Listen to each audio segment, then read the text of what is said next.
우리가 31장 한 장을 다 함께 봉독하면 좋겠지만 지금 8절까지만 이렇게 함께 봉독하고 31장을 전체를 함께 묵상하고자 합니다. 욥이 지금 이야기하고 있는 것은 어제 말씀드린 바와 같이 이제 마지막 욥의 변론이다라고 이렇게 보시면 될 것 같아요. 마지막 변론이다라고 하는 것은 무엇이냐면 이제 욥 자기 자신이 스스로 이제 마지막 항변을 이제 하는 그러한 장면이 되겠지요. 하나하나 이야기를 하는 것은 자기 자신이 처했던 좋았던 그때를 먼저 회상하였고, 그리고 이제 자기 자신이 얼마나 고난 가운데 있었고 자기가 당하는 그 고난에 대한 것을 한탄하는, 얼마나 그가 당한 고난 가운데에서 주변에 있는 이웃들이 아니면 욥을 아는 사람들이, 욥을 바라보는 시선들이 어떻게 욥을 향하여서 말하고 있고 또 그 욥이 처해 있는 그 상황을 이야기를 하고 있었어요. 우리가 함께 읽은 오늘 본 말씀 31장에 들어와서는 이렇게 시작하죠. 내가 내 눈과 약속하였나니 어찌 처녀에게 주목하랴. 그리하면 위에 계신 하나님께서 내리시는 분깃이 무엇이겠으며. 자, 욥이 지금 이야기하고 있는 뉘앙스는 사뭇 우리가 법정에 가면 이렇게 변론하는 것, 그러한 모습을 혹시 본 적이 있으신가요? 요즘에는 텔레비 드라마라든지 아니면 TV에서 이런 모습을 종종 보게 됩니다. 그런데 욥이 지금 법정에서 자기 자신이 얼마나 무고함 가운데 있는지를 이야기하는 것처럼 보여지고 있습니다. 그래서 먼저 이야기를 하는 것은 욥 자기 자신의 정결함에 대한 것을 먼저 이야기를 하지요. 그러면서 불의한 자에게는 환난이 아니겠느냐, 악행자에게는 불행이 아니겠느냐, 그가 내 길을 살피지 아니하시느냐, 내 걸음을 다 세지 아니하시느냐, 모든 것을 다 알고 계신 하나님을 이야기하고 있는 거예요. 욥을 하나에서 10까지 속속들이 다 알고 계시고 바라보고 계시고 또 함께하고 계신 그 하나님께서 욥 자기 자신을 더 잘 알고 있지 않느냐라고 이야기하고 있는 것입니다. 그리고 또 이야기하는 것은 5절 말씀 보면 이렇습니다. 내가 만일 내가 허위와 함께 동행하였고 내 말이 속임수에 빨랐다면, 결국 욥 자기 자신은 거짓됨이 없다라는 것을 이야기를 하는 거예요. 우리가 삶 속에서 흔하게 할 수 있는 그 거짓말 하나도 욥은 행하지 않았다라는 것을 이야기를 합니다. 계속해서 바라보게 되면 우리가 읽지는 않았지만 이제 13절 이하의 말씀을 보면 이렇습니다. 만일 남종이나 여종이 나와 더불어 쟁론할 때에 내가 그의 권리를 저버렸다면 하나님 일어나실 때 내가 어떻게 하겠느냐, 하나님 심판하실 때 내가 무엇이라 대답하겠느냐라는 것이죠. 욥은 자기 자신 스스로가 지금 욥이 가지고 있었던 그런 명예라고 말할 수 있겠지요. 왜냐하면 다른 사람이 보거나 보지 아니하거나 자기 자신 밑에 있는 종들을 향해서도 불의하게 행하지 아니하였다라는 거예요.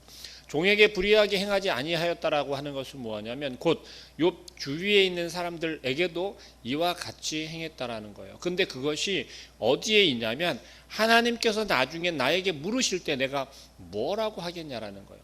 자, 여기에서도 보여지는 것처럼 욥은 어디에 중심을 두고 있냐면 하나님께 중심이 두고 있어요.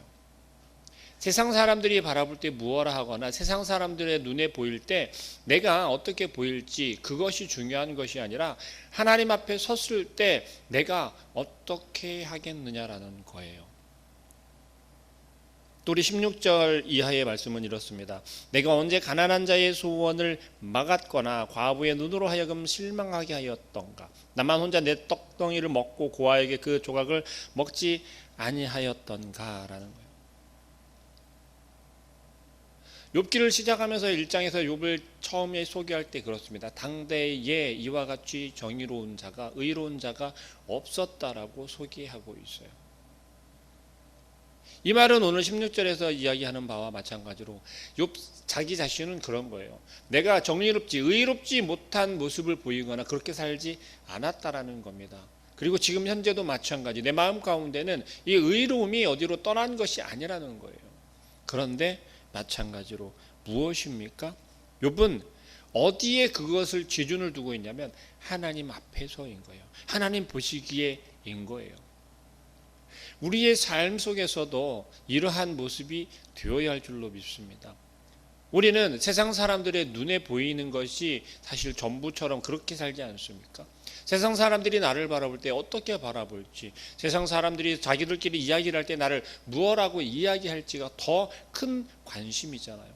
그런데 욥은 그렇지 않다라는 거예요.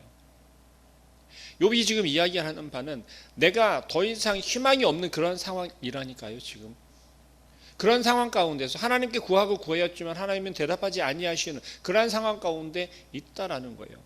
그람 중에서도 이야기를 하는 바가 그 중심이 어디에 있냐면 하나님 앞에서 하나님께서 함께 하시고 그 하나님 앞에서 내가 어떻게 보여질지, 하나님이 나를 무엇라 하실지 그것에 더 관심이 있다는 것입니다. 그리고 계속해서 또 이야기하는 것이 24절 이하의 말씀은 그렇습니다. 만일 내가 내 소망을 금에다 두고 순금에게 너는 내 의뢰하는 바라 하였다면 뭐예요? 재물인 거예요. 세상 가운데서 우리가 취할 수 있는 그러한 기준 말하는 겁니다. 도덕적인 도덕 윤리. 우리는 사소한 것 하나를 이야기를 할 때 어떻게 이야기를 합니까? 믿는 사람이 어떻게 그럴 수 있어? 사소한 것 하나부터 뭐 횡단보도를 무단횡단한다라든지 아니면 신호 위반을 한다라든지 쓰레기를 함부로 버린다든지 이러한 사소한 도덕적인 것에서부터 시작해서 우리가 사람들에게 뭐 예를 들어서 뭐 돈을 빌려 주었는데 그 돈을 돌려받기 위해서 얼마나 우리는 마음 가운데 졸이면서 큰 액수이건 적은 액수이건 물론 중요합니다. 그러나 믿는 사람들이 그것에서 중심이 어디에 있냐라는 거예요.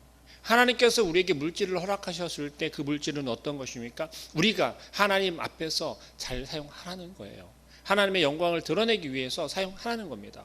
또 우리가 처해져 있는 그 위치에서 어떻습니까? 세상 사람들보다 훨씬 더 강하게 악하게 하는 모습을 또 우리는 종종 보지 않습니까? 정말 종부리듯이 그렇게 하는 그러한 사람들을 보기도 합니다. 또 반대로 우리가 정말 아랫사람의 위치에 있을 때는 어떻습니까? 어떻게 하면 내 손을 편하게 할까? 내가 더 일하지 아니하고 이익을 취할까라는 것을 더 고민하고 또 생각하는 모습들 흔히 볼 수 있다라는 거죠. 이 모든 도덕적인 것에 있어서도 욥은 뭐라고 이야기합니까? 하나님 앞에서 내가 그것이 떳떳하다라는 거예요. 하나님 보실 때. 세상 사람들이 볼 때는 그것이 정말 눈꼴 사납고 혹은 그렇지 않게 보여지고 이야기할지라도 그건 중요한 게 아니라는 거예요. 지금 욥이 처해져 있는 상황이 그렇다라는 겁니다. 이때 기준은 뭐라고요? 고난 가운데 처해져 있고 망하는 모습이고 가진 것을 모든 걸 다 잃는 상황까지 가는 것은 신으로부터 저주를 받거나 벌을 받는 것으로 그렇게 생각했었던 때라는 거죠. 근데 지금도 그렇다라는 겁니다. 21세기를 살아가는 지금조차도 세상 사람들의 기준에서는 믿는 사람들을 바라보면서 믿음 생활을 똑바로 하지 않으니까 너에게 그런 고난이 오는 거야. 너가 그런 어려움 가운데 처하는 거야. 네가 망한 거야. 라고 이야기들을 한다는 것이에요. 우리들은 어떻습니까? 그런 이야기를 들을 때 마음 가운데 불편하다라는 겁니다. 마음 가운데 그러한 소리에 현혹된다라는 거예요. 마음 가운데 그런 소리를 듣지 않기 위해서 발버둥 친다는 것입니다. 그런데 욥은 뭐라고 이야기합니까? 그러나 그것이 하나님 앞에서 나는 떳떳하다라는 거예요. 29절에서 이 말씀을 보면 그렇습니다. 내가 언제 나를 미워하는 자의 멸망을 기뻐하고 그가 재난을 당함으로 즐거워하였던가. 욥은 이웃 사람들을 향하여서 이웃을 향하여서 사랑 베푸는 것을 게을리하지 않았어요. 그 눈에 보이는 어려운 이들을 직접 도왔고 그들을 섬겼고 그 사랑을 직접 보여주었다라는 것이죠. 그런데 그 사랑을 받았던 그 도움을 받았던 이들이 욥을 향하여서 등을 돌릴 때 아니 여러분들이 도와주었고 여러분들이 선행을 하였고 여러분들이 사랑을 나누어 줬던 그들이 여러분을 향해서 등을 돌렸을 때 여러분들은 어떠하십니까? 내가 너한테 어떻게 했는데 라고 하면서 마음 가운데 앙심을 품지 않습니까? 미워하는 마음이 샘솟지 않습니까? 그를 저주하지는 않습니까? 그러나 욥은 그러하지 않았다라는 거예요. 무엇 때문에요? 하나님은 아시니까, 하나님만 아시면 되니까 라는 거였습니다. 그리고 35절 말씀에서는 이렇게 이야기합니다.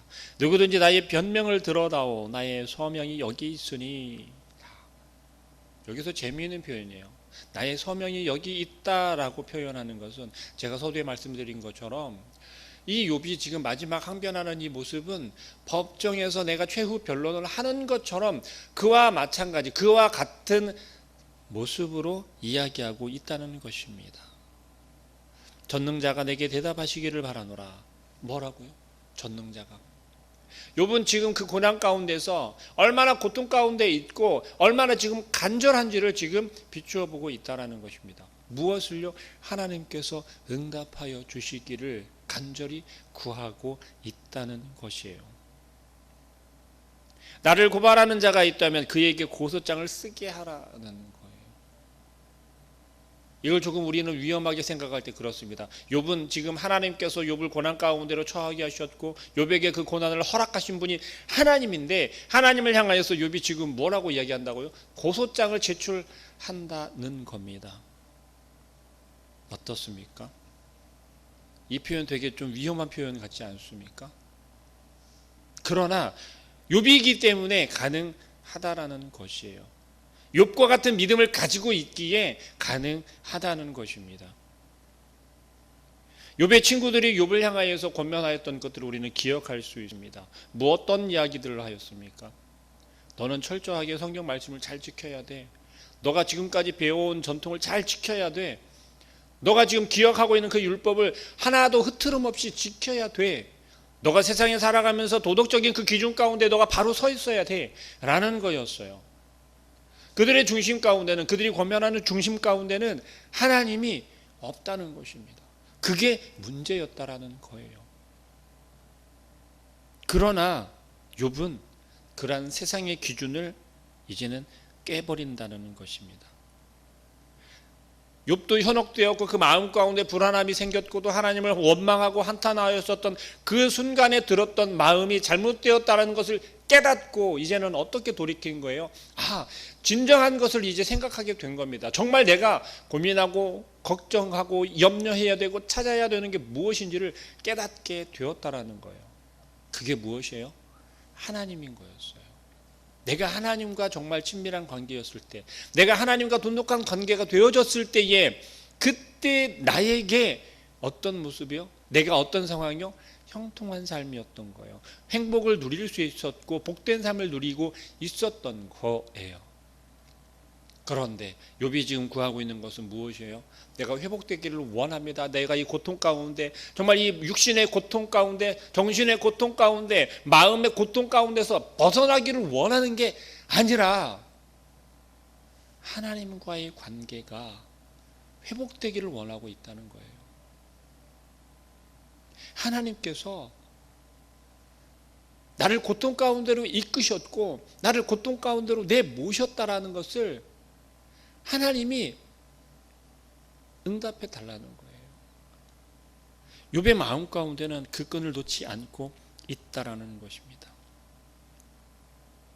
욥은 자기 자신이 이전에 하나님과 친밀한 관계였고 또 그 돈독한 우정을 가지고 있었던 그때에 욥이 누렸던 그 모든 것들, 복받았던 것들 때문에 하나님을 경외하였고 하나님을 사랑한 것이 아니라는 것을, 그 모든 것을 빼앗긴 지금에 고백하고 있다는 것입니다. 여전히 하나님을 신뢰하고 있고 하나님을 섬길 수, 경외할 수 있다라는 것, 그것이 욥의 믿음인 것입니다. 지금 욥이 31장에서 나는 무고하다라고, 나는 죄가 없다라고 변론하고 있는 이 모습은 바로 그러한 것입니다. 끝까지 나를 바닥까지 떨어뜨린 하나님을 내가 바라보고 있습니다. 그러니 하나님 나에게 말씀해 주옵소서. 내가 아무리 어렵고 암흑 가운데로 들어간다 할지라도 나는 하나님의 이름을 더럽히는 그러한 내 모습을 보이지 않겠습니다 라고 지금 고백하고 있는 것입니다. 여러분 어떻습니까? 우리의 삶에서 욥과 같이 이러한 고백이 되어질 수 있겠습니까? 우리는 조그마한 어려움 속에서도 흔들리고 휘청거리고 하나님을 등질 때가 많지 않습니까? 아니, 그런 어려움이 없다 하더라도 우리는 너무나도 쉽게 하나님 앞에 나오는 것을 게을리하고 또 하나님 앞에 나오는 것을 너무 쉽게 포기하고 또 하나님을 고백하는 것에 대해서 너무 우리는 사소하게 여긴다라는 것입니다. 욥은 이야기합니다. 어느 한 부분에서조차도 내가 하나님을 경유하지 않은 것이 없었고 하나님이 함께하지 않은 것이 없었고 하나님이 일하지 않은 것이 없다라는 것을 고백하고 있는 거예요. 나에게 축복하셔서 내가 누릴 수 있게 하신 분도 하나님이지만 내가 이 고난 가운데 처하게 하신 분도 하나님이라는 것을 욥은 고백하고 있습니다. 여러분이 어떤 때는 정말 그 복을 받아 누린다라고 하여서 평안한 삶을 살았습니까? 그런데 또 어떤 때에는 어려움 가운데 처하여 있습니까? 변함없이 여러분과 함께 하시는, 변함없이 저와 여러분과 함께 하시는 그 하나님을 신뢰하시기를 간절히 축복합니다. 그 어느 때이건 하나님께서는 지켜보고 계시고 우리와 함께하고 계시고 그리고 우리가 고통 가운데 고통스러워하는 모습을 함께 고통스러워하고 계시다라는 것을 기억하시기를 바랍니다. 그래서 우리의 삶에서 오늘 하루를 허락하신 우리 하나님께서 오늘도 우리와 함께 하기를 원하시고 또 오늘 우리와 함께 우리가 감당해야 할 어려움이면 어려움이며 또한 해결해야 할 일이면 그 해결해야 할 일과 우리가 감당해야 할 문제들이 있다면 그 감당해야 할 문제들을 함께 감당하실 것을 신뢰하시고 그 하나님을 온전히 의지하는, 그래서 승리하는 오늘 하루의 삶이 되어주시기를 간절히 축복합니다. 기도하겠습니다. 사랑하는 하나님, 욥은 여전히 하나님만을 바라보고 있습니다. 그리고 그 마음 가운데 그 믿음이 흔들리지 아니하고 욥을 축복하였었던, 욥이 누렸었던 그때에만 하나님께서 함께 하셨다라는 것이 아니라 지금 그 어떤 희망도 볼 수 없고 정말 캄캄한 암흑 가운데 갇힌 것처럼 여겨지는 지금 이 순간에도 욥은 그 하나님을 향하여서 그 신뢰를 버리지 아니하는 그 믿음을 우리가 바라봅니다. 주님, 우리에게도 그와 같은 믿음을 허락하여 주시고 우리도 그와 같은 욥처럼 그 하나님을 신뢰할 수 있도록, 그래서 오늘 하루도 우리와 함께 하실 그 하나님을 기대하게 하시며 또한 우리의 삶 가운데 역사하시고 우리와 동행하실 그 하나님을 의지할 수 있는, 그래서 그 하나님께서 오늘도 우리를 승리하게 하실 것을 간절히 소망하는 그런 모든 주의 백성들 되게 하여 주옵소서. 예수 그리스도의 이름으로 기도합니다.